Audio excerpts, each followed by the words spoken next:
خواتین کو کون سی احتیاطیں ملحوظ خاطر رکھنی چاہیے جب وہ کسی بھی سیلیبریٹی کے لیے یا کسی مرد کے لیے اپنی پسند کا اظہار سوشل میڈیا پلیٹ فارمز پہ کر رہی ہوں، جس بنیاد پہ ان کو سلٹ شیمنگ نہ کی جائے؟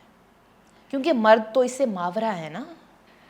میرے خیال میں انہیں اپنا ٹویٹر اکاؤنٹ لاک کر دینا چاہیے، ہے نا، تاکہ صرف ان کے فالوورز دیکھیں، یا پھر کسی واٹس ایپ گروپ میں بھی کر سکتی ہیں میسیجز وغیرہ، اپنی سہیلیوں کے سکھیوں کے گروپ میں، ہے نا، قریبی سہیلیوں کے گروپ میں. واٹس ایپ کے وہ جو گروپس ہیں وہاں سے بھی چیٹ اور باتیں اسکرین شاٹس کی صورت میں نے دیکھا ہے کہ نکل آتی ہیں.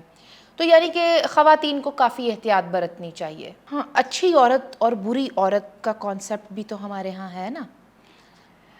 جی بالکل ہے، اور اگر آپ کسی کے لیے اپنی پسندیدگی کا اظہار کر رہے ہیں تو آپ یہ بات ذہن میں رکھیں کہ اس کے بعد آپ کے پاس اچھی عورت کا بیج نہیں ہوگا. نہیں ہوگا. ہاں، یہ بھی ہے.